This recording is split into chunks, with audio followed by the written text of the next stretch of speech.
Alejo Julio Argentino Roca nació en San Miguel de Tucumán el 17 de julio del año 1843. Fue un político, militar y estadista argentino que se desempeñó 2 veces como presidente de la Nación Argentina desde el año 1880 hasta el año 1886 y desde el 1898 hasta el año 1904. Roca es el representante más influyente de la denominada Generación del 80.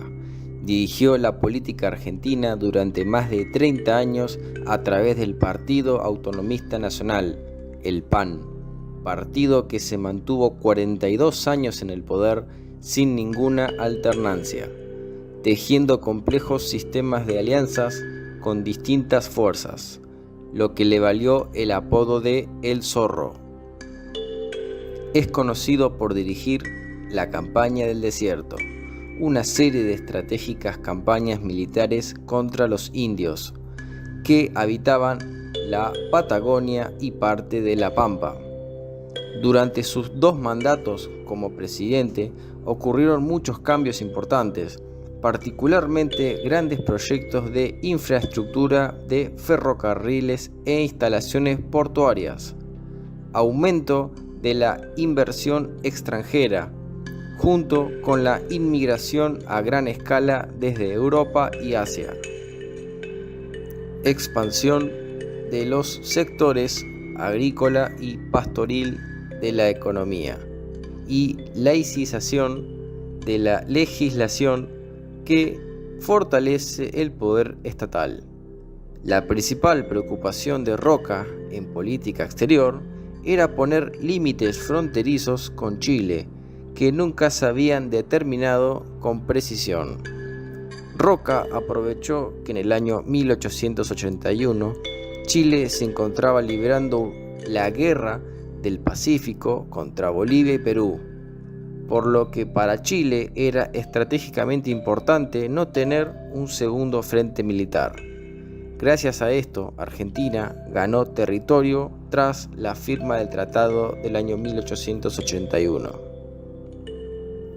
Se llamó Conquista del Desierto o Campaña del Desierto o un conjunto de campañas militares contra los indios de la Argentina llevadas a cabo entre el año 1878 y el año 1885. Estas campañas fueron planificadas por el ministro de Guerra Julio Argentino Roca, quien comandó personalmente la expedición que recorrió la llanura pampeana y el norte de la Patagonia, y que llegó al valle del Río Negro. El Ejército Nacional logró ocupar más de 10.000 leguas cuadradas, las cuales fueron incorporadas al control efectivo de la República Argentina y a los circuitos productivos. Primer presidencia.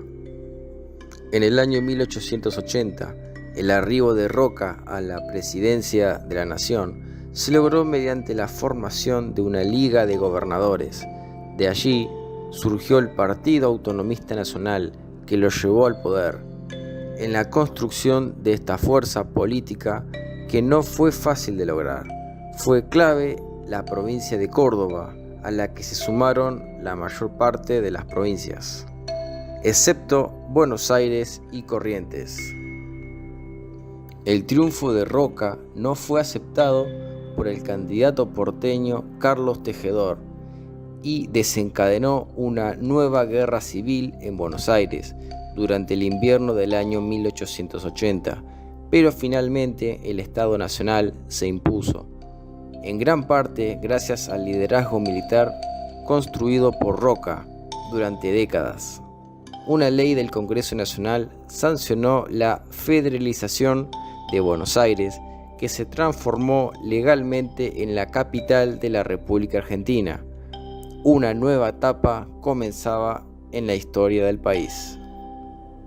En el año 1881, en la apertura de sesiones del Congreso Nacional, Julio Argentino Roca hacía referencia a la paz, el orden y la libertad como piezas claves de la organización de la República y del crédito político y económico del país en el plano internacional.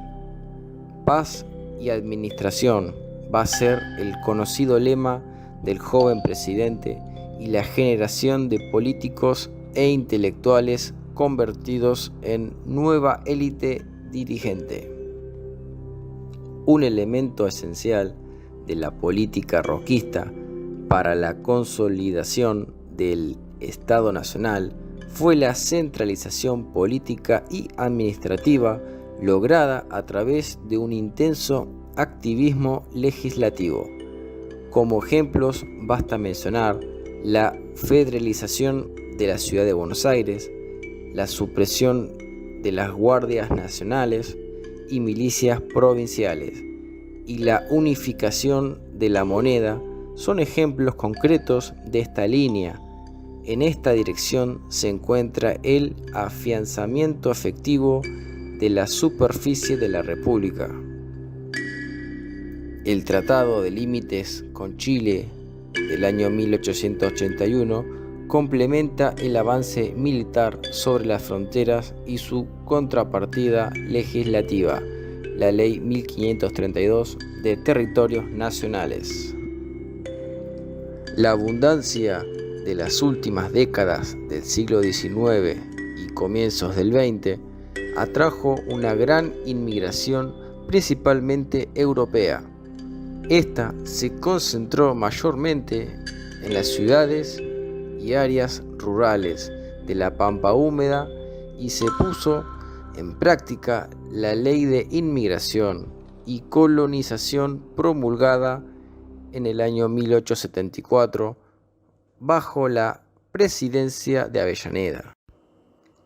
Estas políticas conformaron el mundo rural heterogéneo social y económico. Convivían colonos, braceros, arrendatarios, pequeños y medianos propietarios, a la vez que en las zonas ganaderas se consolidaba la concentración de tierras y las élites terratenientes. Otras medidas que ayudaron a afianzar el poder del Estado Nacional son las de retomar el control sobre las funciones que antes estaban a cargo de la Iglesia, la educación y el registro de la población. Los debates para promulgar las leyes de educación común y del registro civil y del matrimonio civil tienen un marcado sesgo laicista y fue un periodo de alta conflictividad entre los grupos autodenominados católicos y liberales. Segundo gobierno. Dentro de las acciones destacables del segundo gobierno se encuentran la organización del Ejército y la Marina, la Ley Riccieri de conscripción obligatoria, la Ley de conversión monetaria, la reorganización del Poder Judicial, la Caja de Jubilaciones y Pensiones y numerosas construcciones de obra pública, ferrocarriles, puertos y escuelas. Entre las medidas tendientes al orden presentó el Código de Trabajo, que fue rechazado en el Congreso, y la Ley de Residencia. También llevó adelante una consciente política exterior basada en una diplomacia presidencial con los países limítrofes, la reorganización y extensión del servicio exterior de la nación y una presencia permanente en Antártida. Finalmente, el 2 veces presidente de la nación, Julio Argentino Roca, falleció en Buenos Aires el 19 de octubre del año 1914. Bueno amigos, si el video les resultó informativo e interesante, no dudes en suscribirte y darle like. Gracias por ver el video, nos vemos en la próxima.